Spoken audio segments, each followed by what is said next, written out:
Fragmentation, frontier, fourth turning, future is our past. New countries begin with new stories. Once we've dislodged the arc of history from our heads, that thing we didn't even know was there.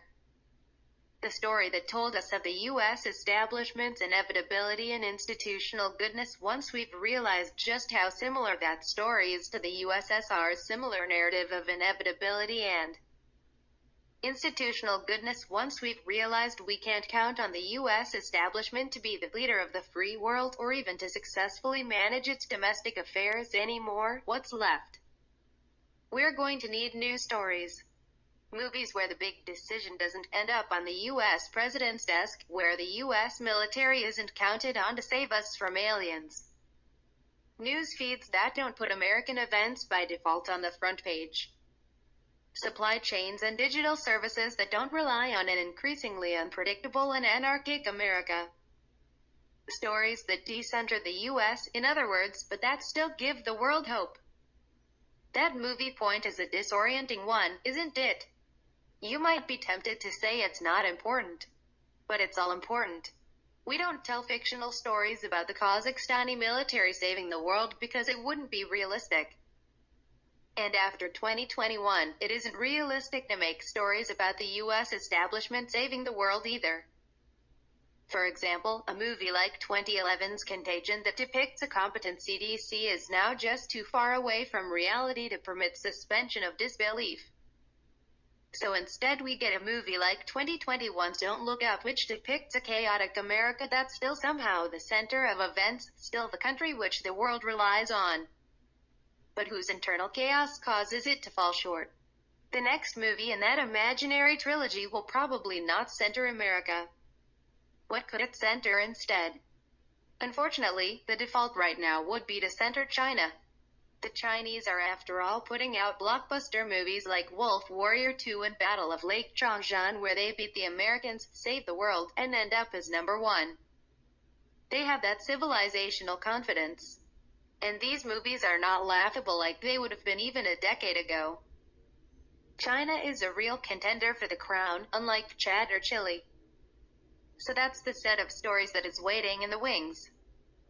One response is to deny this and double down on American nostalgia, rolling out Top Gun, Maverick, and electing people born in the 1940s forever. This is what the U.S. establishment is currently doing, hanging on for dear life to the post-war order, denying that any change is underway, and thereby refusing to gracefully adapt. Another response is to come up with new stories that center neither China nor America, but that do center certain universal values, and that give a bridge between America and what comes next, as America itself was a bridge between the British Empire and the post-World War II world. We give 4 concrete examples in this chapter. But to be clear, just because a story decenters America doesn't mean it has to be punitive. That is, these stories don't have to condemn the U.S. any more than the post-war order of 1945 to 1991 put the UK in the dock, or the 1991 to 2021 order really beat up on the Soviets that much. Indeed, a new story could well feature past aspects of the U.S. in laudatory ways. The main commonality is that we need new stories that no longer assume the U.S. establishment will continue to be at the center of the world. Or else people will be psychologically unprepared for that eventuality. Another way of thinking about it is that the right kind of new story turns constants into variables. Just as Bitcoin turned the constant of the US dollar into a variable, we need news stories that turn the constant of the US establishment into a variable. By decentering the US establishment in our mental models, we enable decentralization. We envision a world where the US may not be there for us because it was not always there in the past, and may not endure far into the future.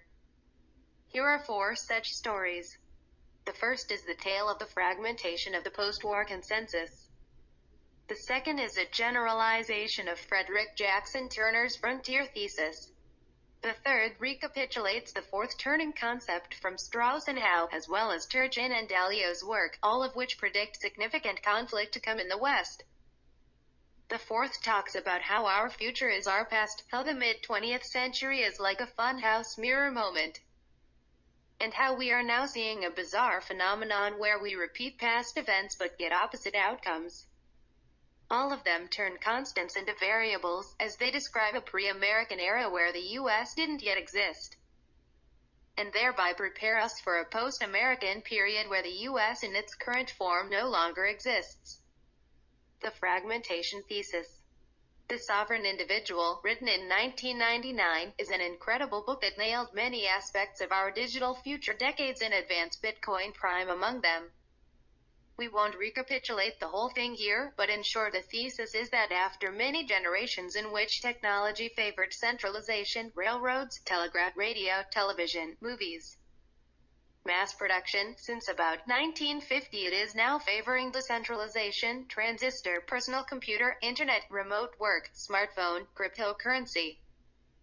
So by this measure, peak centralization was about 1950, when there was one telephone company, AT&T, two superpowers, USSR, and three TV stations, ABC, CBS, NBC. Even though the 1950s are romanticized in the US, and there were certainly good things about the era, that level of centralization was not natural. This was an enormous degree of cultural homogenization, conformity, and sameness relative to the pre-1914 world just a few decades prior. Many aspects of individual initiative, creativity, and freedom had been dulled down or eliminated in the standardization process. Read William H. White's The Organization Man or James Burnham's Managerial Revolution for a portrait of this mid-century time period. At the time, the mid-century U.S. was more corporatist than entrepreneurial. Yes, the system was capitalism, but a highly managed and regulated sort of capitalism. It was all about joining the big company and working your way up, not founding one, except for the rare and just beginning startup phenomenon on the West Coast, which was a million-fold less common than it is now. Everything was significantly to the economic left and social right of where it was today. Yes, the USA wasn't communist, but it did have 90% top marginal tax rates to stop any new people from getting rich and potentially threatening the system FDR built. Similarly, the USSR was far more socially conservative than is commonly remembered, doing things like taxing childless women to reduce their status if they didn't reproduce. Typically, those who complain about filter bubbles are actually complaining that there is more than one. Namely, they are annoyed that all information doesn't derive from establishment sources only. That situation actually did obtain in the mid-century US when tens of millions of Americans all assembled in their living rooms at the same time to watch I Love Lucy. Then it all decentralized, fragmented. The story is told in essays like Paul Graham's Fragmentation and in The Sovereign Individual. And we call this the Fragmentation Thesis. The Frontier Thesis. In the late 1800s, Frederick Jackson Turner gave an influential talk on the concept of the frontier as the crucial driving force in American history.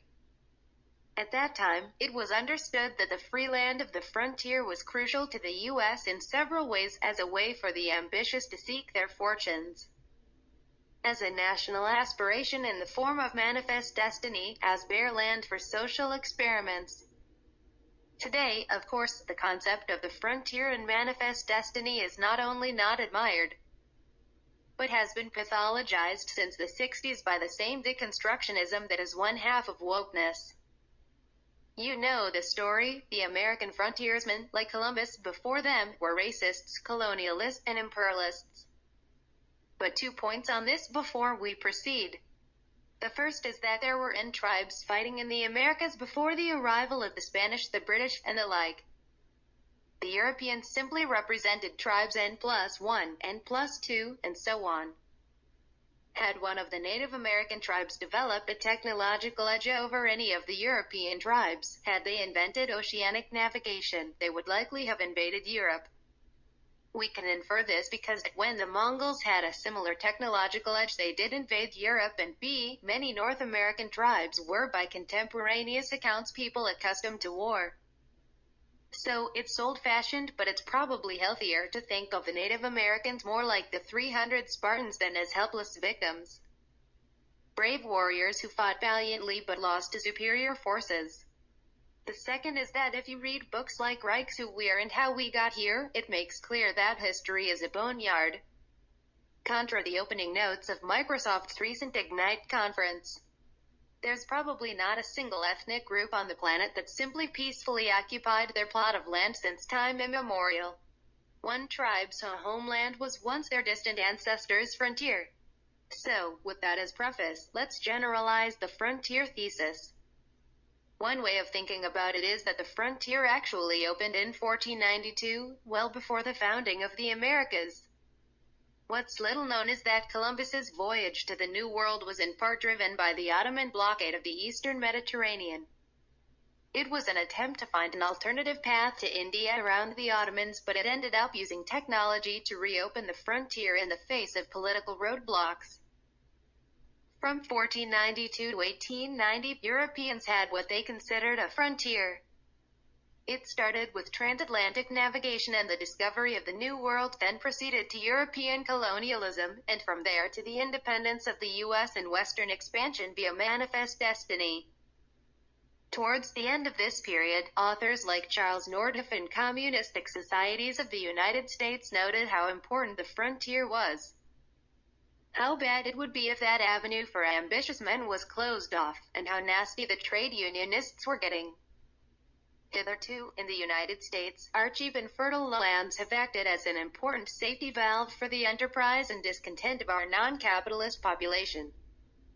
Every hired workman knows that if he chooses to use economy and industry in his calling, he may without great or insurmountable difficulty establish himself in independence on the public lands, and, in fact, a large proportion of our most energetic and intelligent mechanics do constantly seek these lands.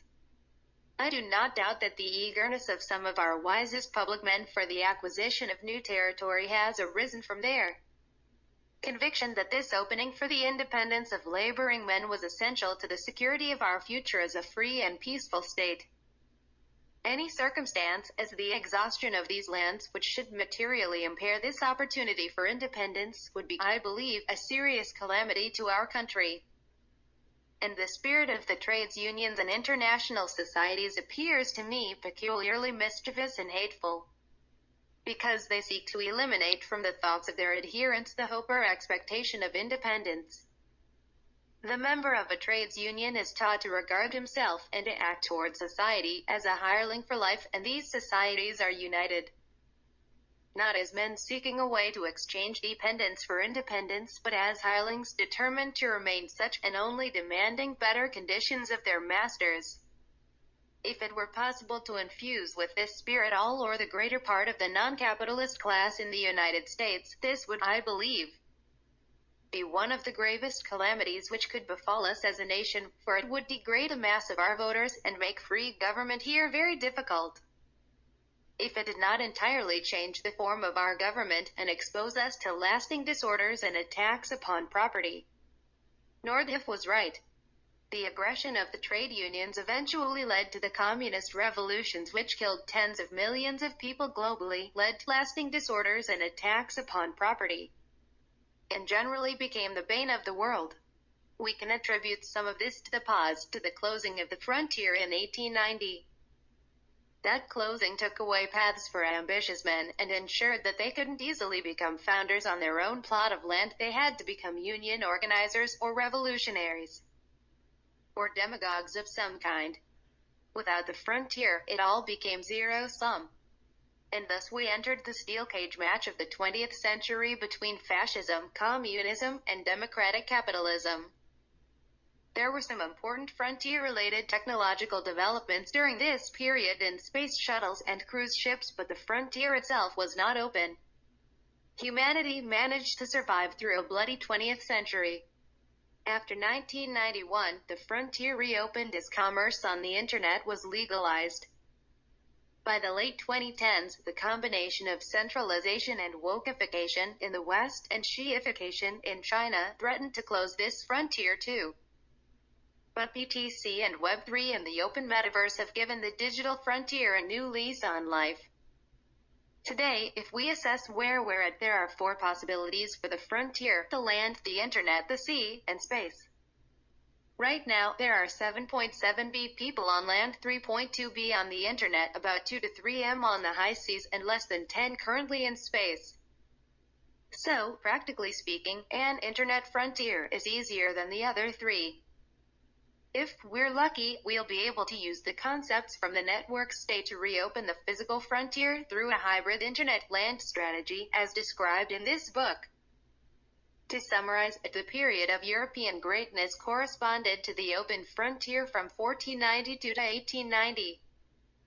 B. The period of total war corresponded to the closing frontier from 1890 to 1991, which ushered in a necessarily zero-sum world.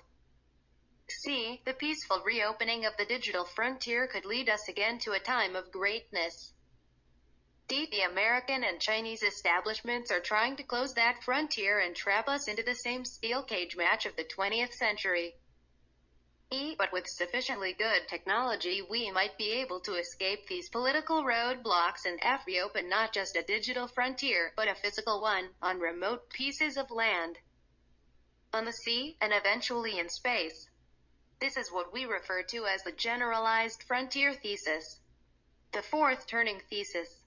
The fourth turning and ages of discord both predict very significant unrest within the U.S. in the coming years.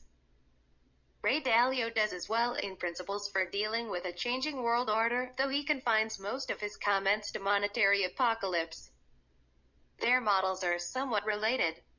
The fourth turning came out in 1997 and is based on a quasi-cyclical theory of Anglo-American history, where conflict erupts roughly every 75 years. If you believe in these patterns and want a possible underlying driver of them, 75 years is about one long human lifespan. So perhaps those who do not remember history really are doomed to repeat it. Turchin's predictions came out around 2008 in a Nature article, and he's written them up at length in War and Peace and War. He has impressive time-stamped graphs with specific forecasts as to why conflict will rise, using various measures for societal instability like elite overproduction and the wage share of the masses. Dalio's thesis is that we are about to experience events that have never happened before in our lives, but have happened many times before in history. He goes back further than the fourth turning to the British and Dutch empires, and has some quasi-quantitative analysis to support his view. All three of these works predict significant physical and/or monetary conflict in America in the 2020s, and, in Dalio's case, a consequent changing of the world order. We call this the fourth turning thesis. The future is our past thesis. Take a look at this video of unmixing a fluid. Isn't that bizarre? You can see the same process going backward in time, in an unexpected way. This is not the kind of trajectory we expect to see, but it happens under certain conditions. And it's one model for what's happening in the world, as we re-decentralize after a century of centralization.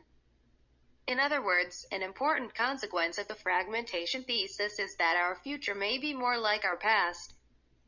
If peak centralization was around 1950, with one telephone company, AT&T, and two superpowers, USSR, and three television stations, ABC, CBS, NBC.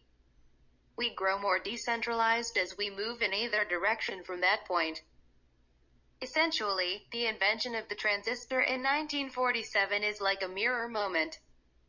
And as you go forward and backward in time, you start to see events repeating, but as funhouse mirror versions of themselves, often with the opposite outcome. Our future is our past. Let's go through some examples. 1. Today, the internet frontier reopens. Back then, the western frontier closed. 2. Today, we experience COVID-19. Back then, we experienced the Spanish flu. 3. Today, we have tech billionaires. Back then, we had the captains of industry. 4. Today, founders like Elon Musk and Jack Dorsey seem to be winning against establishment journalists. Back then, the likes of Ida Tarbell demagogued and defeated Rockefeller. 5. Today, we have cryptocurrencies. Back then, we witnessed the era of private banking. 6. Today, we have a populist movement of digital gold advocates. Back then, we had a populist movement against gold in the form of the Cross of Gold speech. 7. Today, we have the inflation and cultural conflict of Weimar America. Back then, we had the inflation and cultural conflict of Weimar Germany. 8. Today, in Weimar America, we have right and left fighting in the streets. Back then, in Weimar Germany, we had left and right fighting in the streets. 9. Today, the capitalists successfully teamed up with the generals against a sitting president. Back then, the generals sided with the sitting president against the capitalists. 10. Today, we have what Turchin considers antebellum-like polarization. Back then, we had what we now know to be antebellum polarization. 11. Today, we have Airbnb. Back then, we had flop houses. 12. Today, we have Uber. Back then, we had gypsy cabs. 13. Today, the New York Times sides with Ukraine to fight nationalist Russia. Back then, the New York Times sided with communist Russia to starve out Ukraine. 14. Today, we see the transition from neutral to yellow journalism. Back then, we saw the transition from yellow to neutral journalism. 15. Today, figures like Mike Moritz think of China as energetic and America as laconic, but back then, folks like Bertrand Russell thought of America as energetic and China as laconic. We can think of more examples with respect to the emerging Second Cold War. 1. Today, we're seeing the Chinese and Russians again line up against the West, except this time, the Chinese are the senior partner in the relationship. 2. Today, we may see a third group arise outside of the Cold War axis, except this time rather than being the third world and non-aligned, it may be Web 3 inches and economically aligned. 3. And today, depending on how the economics play out, that third faction may come in first, the second world may come in second, and the former first world may end up last. And if we go back further in time, 1. Today, we see a U.S. that's gradually federalizing into individual states and an Indian state that's unified many subcontinental ethnic groups. Back in the late 1940s, we saw an India that was gradually centralizing away from individual princely states, and a United States that unified many European ethnicities. 2. Today, we're seeing so far unsuccessful calls for wealth seizures in the U.S. Back then, we saw Executive Order 6102, the successful seizure of gold. 3. Today, we're seeing the rise of the pseudonymous founder in startup societies. Back then, in the 1770s, we saw pseudonymous founders of startup countries. 4. Today, we're seeing the re-encryption of the map. Further back in time, before 1492, maps had terra incognita.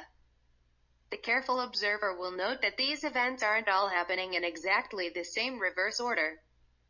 It's not A, B, C, D and then D, C, B, like a melody. Moreover, the first set of events is more spaced out over time, while the second is highly clumped together, with Internet-era events years, rather than decades, apart. Finally, the repetition of each event is often not exactly the same as the previous, but often of version 3.0. For example, Bitcoin is not simply the same as gold, but a version 3.0 that combines some aspects of gold and some aspects of digitized fiat currencies. Still, there seems to be something going on. What's the unifying theory here? One model, as just discussed in the fragmentation thesis, is that technology favored centralization in the West and especially the U.S. from arguably 1754 to 1947, join or die in the French and Indian War, unified national government post-Civil War, railroads, telegraph, radio, television, movies, mass media in general, and mass production. And technology is now favoring decentralization from roughly 1950 to the present day: transistor, personal computer, internet, remote work, smartphone, cryptocurrency.